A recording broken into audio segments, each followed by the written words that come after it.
You probably don't need new gear for better bird photos, just better strategies. These 10 tips instantly took my bird photos to the next level, and the best part is you can start using them today.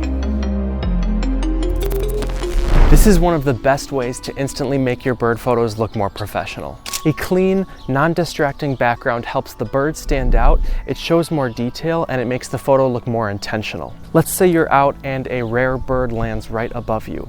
To get the shot, you point your camera straight up at it, but then the background is just bright sky. The bird is underexposed and the background is too bright, which leads to you not being able to see a thing. Instead, try backing up and shifting your angle. Put a tree, or even better, some shade behind the bird if you can. This solves the exposure problem while also adding more contrast and intention to the photo. Start thinking about the background just as much as the bird in every shot you take. And the best way to do that?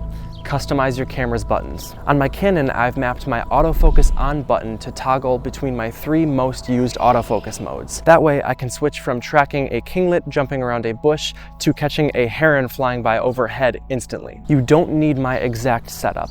Just figure out which features matter most to you and map your camera so that it will work for you, not against you. What's your favorite camera shortcut or button mapping? Drop it in the comments, you might help someone else out. Now that your camera's ready, next up is making the most out of your environment.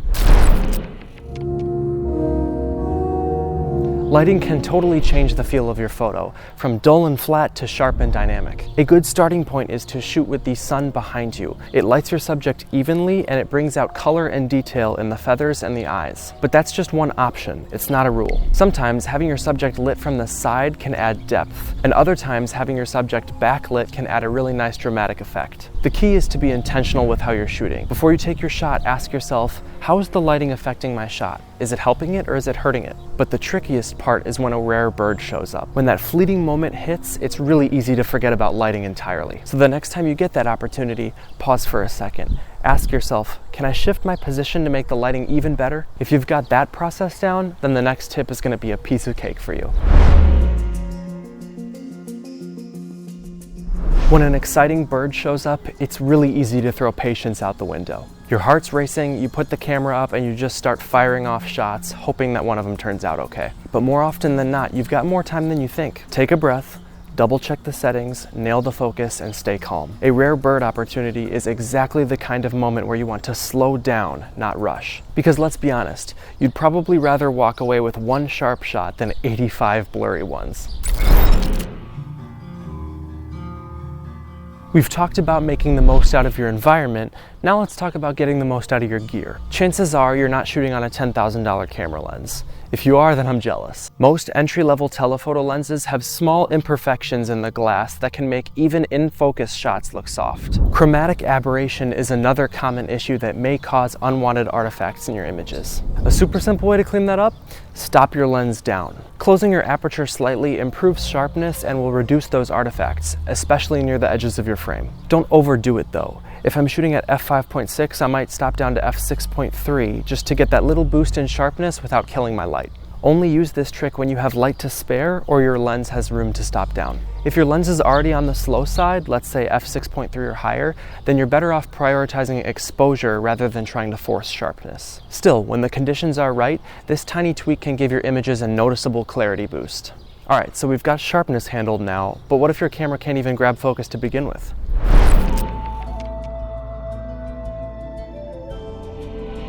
Sometimes birds can land in spots where your autofocus just doesn't want to cooperate. Let's say tiny gaps in trees or thick bushes. This quick trick will help you nail focus, even in the toughest situations. Find something that's about the same distance away from you as the bird is. It could be a nearby branch, a post, or even the edge of the same tree. Focus on that first, then pan back to your bird and take your shot. Note that in order for this trick to work, your camera has to be in the one-shot autofocus mode. This will make sure that your camera holds focus from when you pan from your object back to your target. If it's not, your camera will likely try to refocus and it might come out blurry. If you set up your controls like we talked about in tip number 2, then switching to one-shot focus mode should be quick and easy. I use this trick all the time when I'm out photographing warblers. They're tiny, they move fast, and they love hiding. So by the time they pop into view, my focus is already dialed in and ready to go. Now that you've got your focus locked, let's talk about a way that you can make your shots feel more connected.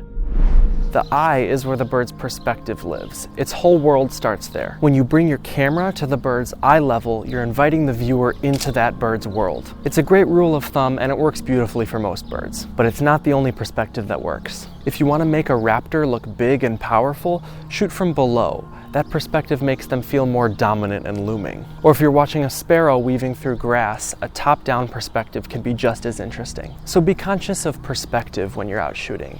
Ask yourself, where do I want the viewer to be in this moment? So now that you've got your perspective nailed, let's talk about how to make your shot stand out after you take it.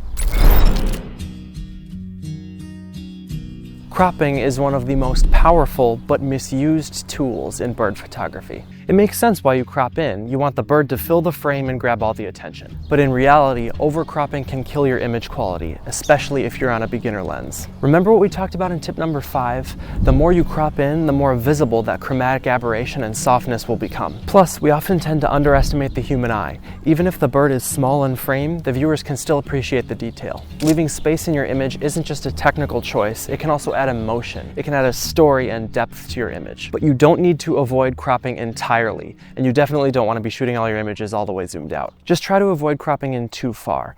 Let the shot breathe, and you'll usually end up with better quality and a stronger composition.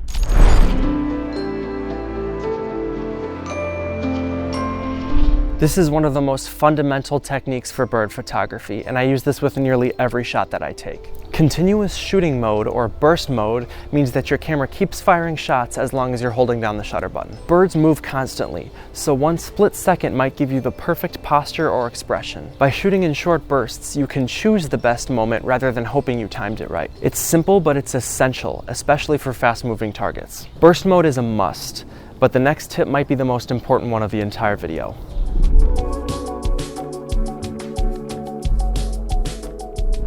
Your shooting strategy should match the gear you're using. If you're shooting using a high-res camera and a long focal length lens, you can crop in on distant birds and still get some good detail. But if you have more of an entry-level setup, let's say a 70 to 300 millimeter with a crop sensor camera, you're probably better off by moving closer to the subject and letting it fill the frame more naturally. It's not just that though. Things like low light performance, autofocus speed, buffer limit, and even battery life can all affect how you shoot. So take the time to learn what your gear handles well and build habits around that. I usually like to say don't blame the gear, but sometimes you just might not have the right equipment for the job. So don't be too hard on yourself. It's not about having the best gear, it's about knowing how to use your gear to get the best results. I hope that you found at least a few of these tips helpful. These are all things that you can implement the very next time you go out to shoot. Which tip helped you the most? Is there a trick that I missed? Drop it in the comments, I'd love to hear from you.